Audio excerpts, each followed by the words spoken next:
Welcome into the Coach Mike Magistrelli Show. I'm your host, Logan Howell, and with me today is Coach Magistrelli. Coach, thanks for being here today. Oh, you bet, Logan. So, obviously, homecoming game, a lot of fans in the stands. Can you kind of describe what that environment was like on Saturday? Yeah, it was a great atmosphere. Obviously, like you mentioned, homecoming, had a tremendous crowd. Usually get to the stadium about an hour and a half to 2 hours before kickoff and pull in. It was tough finding a place to park at that point with all the tailgaters. And so what a great environment, great crowd. It was a lot of fun to play in front of them. Yeah, I talked to multiple seniors last week, and they kept on saying, it hadn't quite hit them yet, that this is their last homecoming game. What was the feeling around the team pregame? Yeah, obviously there's always excitement around homecoming itself and in that football game. And then obviously, for the seniors who are playing their last homecoming game, there's a special kind of meaning to that because, again, you got a lot of alums that are able to come back for homecoming, and this is their opportunity to see the football team play, and certainly you want to leave a good impression. Yeah, and we're just about to see a highlight here, the Bees pass rush, and they were all over the place in this game, constantly getting home. Who stuck out to you from that defensive line in this performance? Yeah, a couple guys really did. You see DJ Ocean there, 91 at the nose tackle position. If I'm not mistaken, I think he led us in tackles with 7. I think 3 of them went for sacks, and he was somebody that stuck out. Drew Ackman off the defensive end position had a couple sacks as well. So I thought we did a great job of really pressuring the quarterback kind of throughout the day. He was able to get some big pass plays off, but we certainly made it tough on him.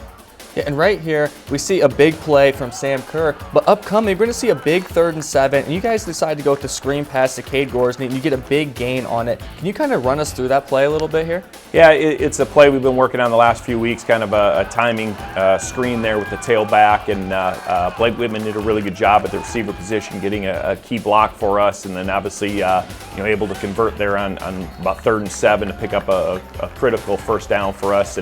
And that's an area that we've put a lot of emphasis on this year is converting on 3rd downs. It's an area we struggled at a year ago, and very happy with the way we've been converting on 3rd down this year.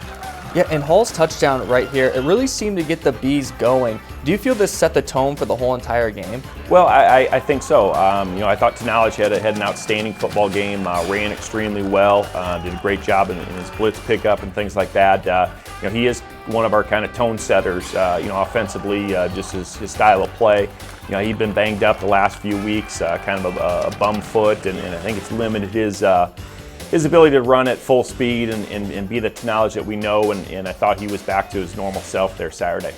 And defensively, we just saw back-to-back sacks against the Trojans. What challenges does a great pass rush that you guys have give to the other team? Well, it certainly makes it tough on them. Obviously, they're starting out with difficult field position, and they're a team that likes to throw the football. So, you kind of pin your ear back and go after the quarterback. And you mentioned the back-to-back sacks, forcing them to punt from deep in their own end, which obviously gave us great field position. Unfortunately for us, we ended up settling for a field goal attempt that looked like it had a chance to be good, and obviously must have just missed.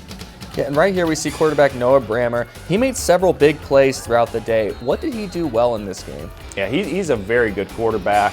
He played against us a year ago and played very similar. He's got a strong arm. You see him make a number of throws here to the sideline, particularly to the wide side of the field, which is really an impressive throw. And then he throws a really good deep ball here. You're going to see him throw it up.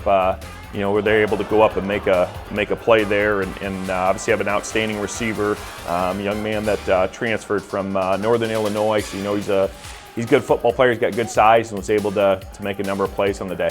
Yeah, and speaking of that touchdown a little bit, was that just a fantastic play? Is that what you kind of have to chalk it up to? Yeah, it is. It was one-on-one coverage, and we're in pretty good position. He went up and made the play. So you got to kind of tip your hat to him. He made a heck of a play there, and obviously kind of cuts into the lead and gives them some momentum, and we were able to respond with drive here. We get the pass interference here or there against defending Blake Whitman there in the end zone, and I believe in a couple plays here we're going to end up punching it in here to Sam Kerr, kind of on another screen type pass, and again, really good job blocking on the perimeter there.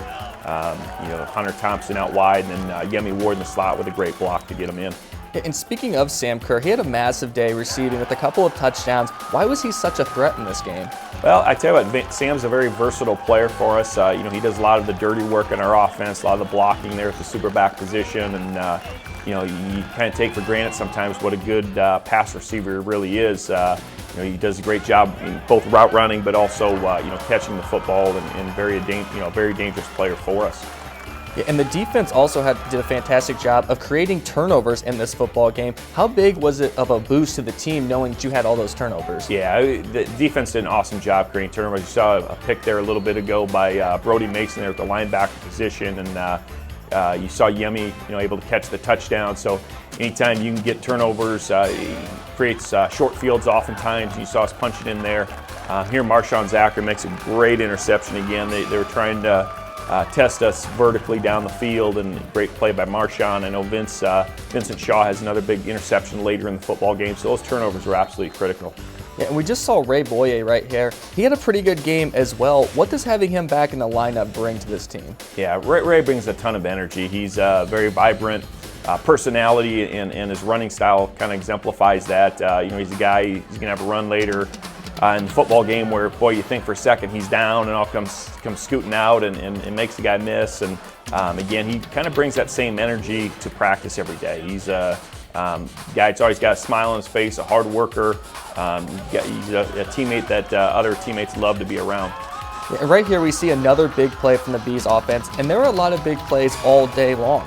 What led to that for this offense? Execution. That was the first drive of the game, or first play of the drive, I should say, and they came out in a bare front, and we did a great job up front recognizing it, being able to execute against that look, and great run there by Knowledge. Unfortunately for us, we end up getting a holding penalty later in the drive, which stalls the drive. We end up pooch punting with Tom Casey there at the quarterback spot to pin him inside the 20.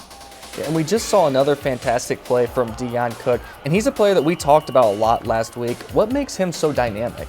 Yeah, his length and his athleticism. He's 6'2", if not 6'3", runs really well, and then does a great job playing the football in the air. And I think that's a combination of a skill set that's can be really tough to defend, especially one-on-one. And we found that out a little bit Saturday. Yeah, and talking about these running backs just a little bit more here. You have quite a few capable starting running backs on this team. Do you feel that that's a major asset as you guys move through conference play? Yeah, absolutely. Whether it's to Knowledge Hall, Cade Gorsney, Trent Nunn, Caden King got in. We had a number of guys that take carries there at the running back position, and certainly that's something you're going to need as you go throughout the season, because obviously that's a position that takes a lot of wear and tear, and you do have to play multiple guys, and it's neat to see the guys step up when their opportunities are there for them. And a few plays ago, we saw Yemi Ward, and he had a big day this weekend. What makes him so tough to cover? Yeah, similar to, we talk about Cook on the other side. He's also has good size for a receiver. He's got great speed and athleticism. I think he's a young man that's just getting better and better at receiver as he gets more comfortable at the collegiate level. Sometimes when you're a great athlete, you want to rush into everything. And I think he's learned to play with a little bit of patience and a little bit more under control at times. And I think that makes him an even more dangerous receiver. We just talked about that Vince Shaw pick, and it was kind of a revenge interception there because it was Cook in the receiver there. Was that a big momentum shift in this game? Well, it certainly was. Like you mentioned earlier that, Cook made a play over Vincent there for a touchdown, and for Vincent to come back in that same matchup and get an interception was a huge play for them, or a huge play for us, I should say, and for Vincent. And then you saw an outstanding interception there by Jamari Wise along the sideline, a one-handed leaping interception. Got his foot in bounds, those type of things. You saw the excitement from the sideline when that play happened. I think it really kind of energized everybody. Yeah, and that interception, that was one of the best ones I've personally ever seen. Where does it rank for you among interceptions you've seen? Yeah, it's up there. Just the one-handed nature, the leaping, along the sidelines. I can't imagine a much better interception than the one he made. So it was, my initial words watching it live was, wow, did he just make that play? And it was certainly exciting for everybody. It really was a fantastic play, and we're going to see a touchdown here from Tom Casey. He was very efficient this week. What did you like from him in this game? Yeah, again, I thought, throughout the season he's made good decisions, and I thought that was very, very evident. Saturday, I thought he was accurate with the football, was very poised, under control. I thought he played a very, very good football game for us. And it really seemed like the Bees started to pull away in the second half. What kind of led to that for this team? Well, obviously, we went in at halftime. It was 21-21. We felt like we did some good things in the first half, but here we are, tied at half. And I thought coming out in the second half, taking the opening kickoff, driving down the field, scoring a touchdown, getting it stopped defensively, kind of swung the momentum back our way. And then in the fourth quarter, we kind of were able to execute at a higher level offensively and punch the football in here a couple times. You saw a bootleg there to Sam Kerr. That was all set up by us running the football very well. We were having great success running the ball late in the game, and caught him off guard with a bootleg that again Sam was able to take and get all the way to the end zone. And Sam Kerr was one of those guys who really stuck out in this football game. Were there any other players that stuck out to you from this Bees squad? Well, I tell you what, when you have some of the successes we had throwing the ball, running the ball, you got to start up front with the offensive line. We did not give up a sack. We did not turn over the football.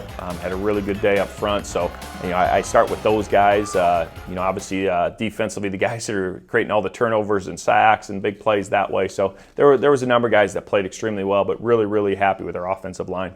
We took a look at a couple players, obviously Cook and then another defensive lineman. How do you guys feel that you felt that you played them this week? Yeah, I tell you what, we talked about it. They had a very good defensive lineman. Number 9 played like a 3 technique for him, and he made a couple plays on the day. But you're going to expect that against a good football player. But I thought we did a great job of being able to block him, keep him under control, those type of things. And obviously, the receiver had a pretty good day, but we kind of kept everybody else in check.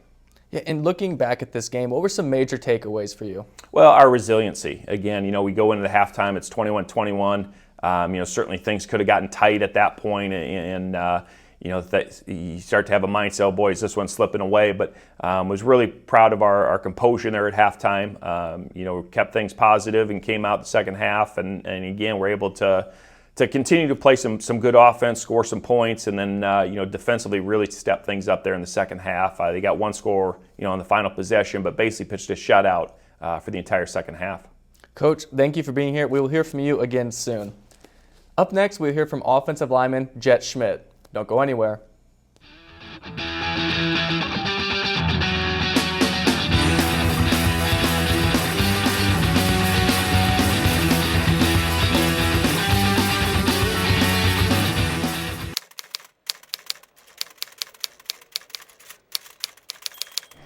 So I actually never meant to be a Quad Cityan for life. I went to Bettendorf High School and thought that the last thing I wanted to do was stay here and go to college, but we came here for a campus visit, and I was lucky enough to get an Ambrose scholarship, so that helped tip the scales in Ambrose's favor a little bit. But I knew as soon as I walked on campus that this was the place that I wanted to be, and for me it ended up kind of being the best of both worlds. So I got to live on campus and grow that independence and become my own person, but I also got to have that ability to be close to home and interact with my family on the weekends.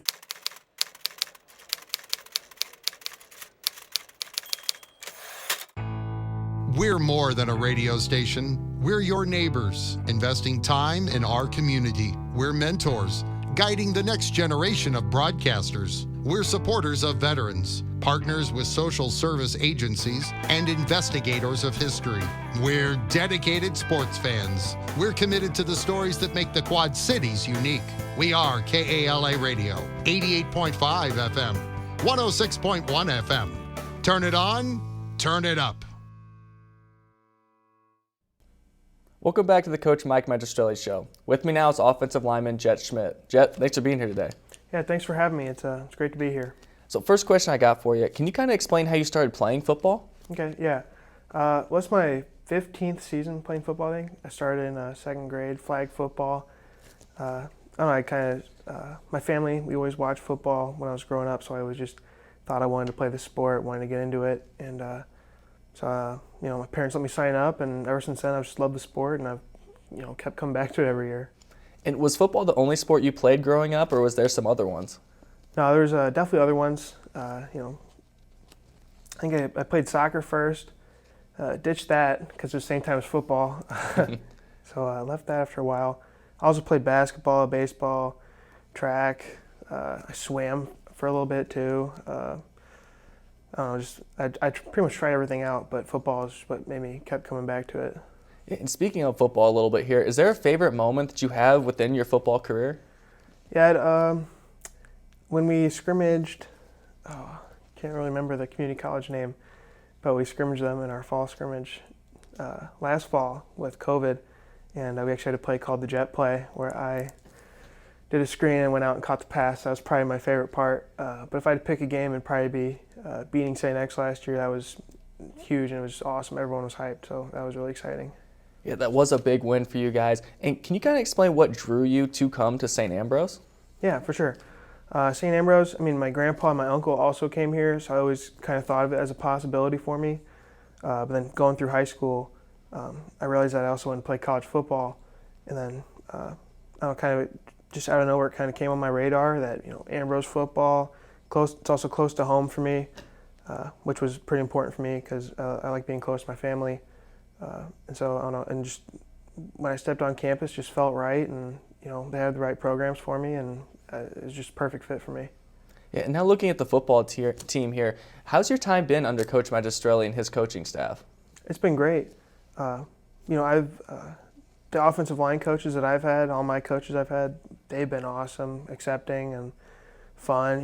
We know how to have a good time, but we also know when to get serious and buckle down, I guess, when things get going. But yeah, Coach Madge, he's always open. I think he's pretty famous for his pregame speeches, and if he's not, he should be. They're pretty good. But yeah, then the whole coaching staff, just being young guys and being able to relate to us, we can go for them for more than just football. Even if we have personal issues, they're always there for us, and it's a really big help for us. And you talked about last year's COVID season. What's it like to get back to that fall schedule again? It's felt normal, I guess you could say. Like last year, we practiced all fall and then had the season in the spring. It was a little different than what I've always been used to, because I've always played in the fall. But so this year, just getting back to I would say Friday Night Lights, but it's Saturday. Just getting back to playing on Saturday in the fall, just in the weather. It just feels right again. So. Yeah. In your last matchup, homecoming game, how do you feel the team performed? I feel like offensive-wise, obviously, and defensive-wise, we both played very stellar. It felt good to get back in the win column, especially on homecoming in front of a packed crowd for us.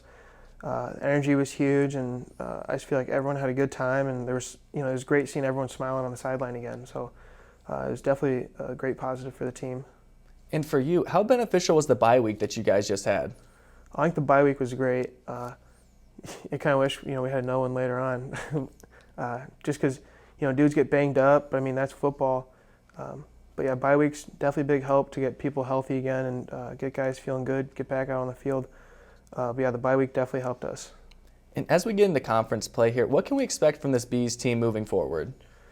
I think big things. I think we can play with anyone in our conference. I'm very confident in us. We have athletes on both sides of the ball, great coaching staff also. I think that, I don't see why we can't win conference and have a run in the playoffs. And the last question I have here for you today, are there any goals you have set for yourself going into the rest of the season? Yeah. Obviously, well, not obviously, but, last year I was all conference, and that was my goal for last year. And then, obviously, this year I had to set the stakes a little higher. So, obviously, I want to shoot for All-American. Whether I get there or not, I don't know. At least to repeat all conference and, obviously get a ring winning conference. That'd be huge for me. And I wish you good luck on those goals. Jett, thanks for being here today. You. Up next, we hear from Coach Mike Magistrelli one more time. Stay tuned.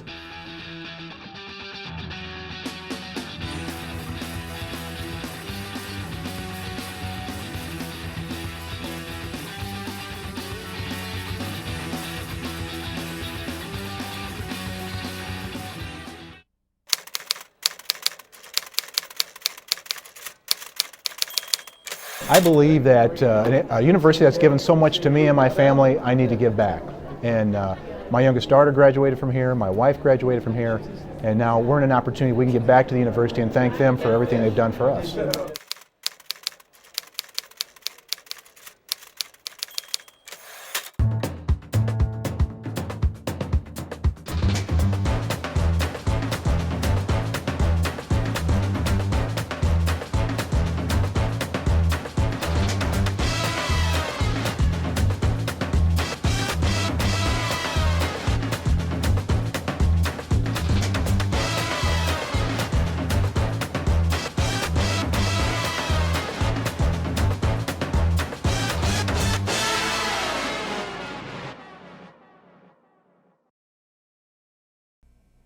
Welcome back to the Coach Mike Magistrelli Show. With me again is Coach Magistrelli.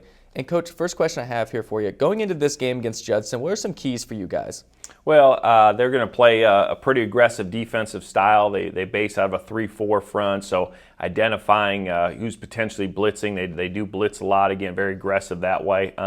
They got some really good athletes. They like to throw the ball around, on offense. So, similar type approach that we saw from Trinity a week ago. So, again, pressuring the quarterback, keeping the receivers in check, those type of things will be big keys for us.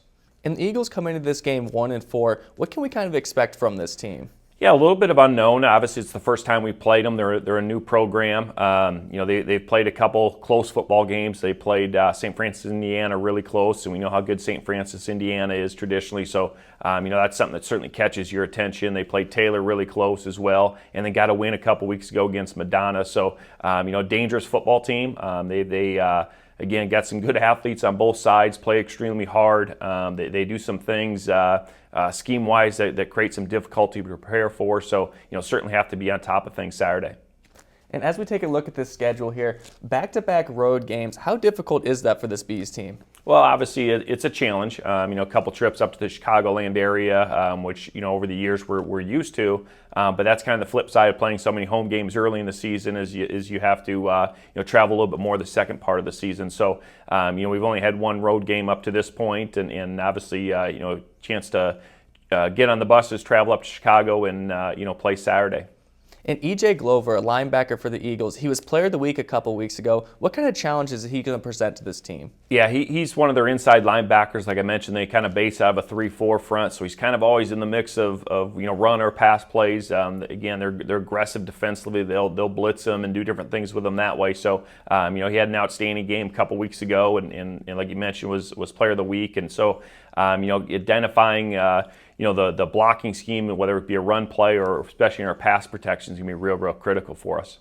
And now taking a look at the Bees offense here, what can we expect from them this week? Well, hopefully continue more of the same that we did a week ago, and that was having great balance. Again, we ran the ball very efficiently, very effectively, averaged over 5 yards a carry offensively, running the football, and then very efficient in the pass game with Tom Casey making some great decisions, great throws, those type of things, and again, not turning over the ball, not giving up a sack. Those are things that you can really kind of hang your hat on, and things we want to look to continue to play at a high level offensively.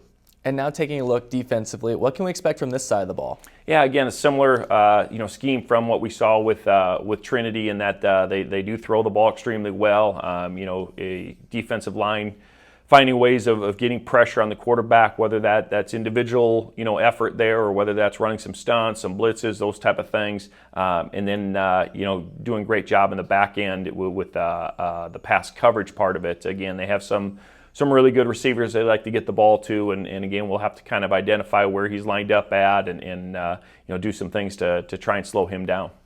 Coach, thank you for your time today. That concludes the Coach Mike Magistrelli Show. Be sure to tune in to KALA for the call of the game this weekend. Thanks for watching.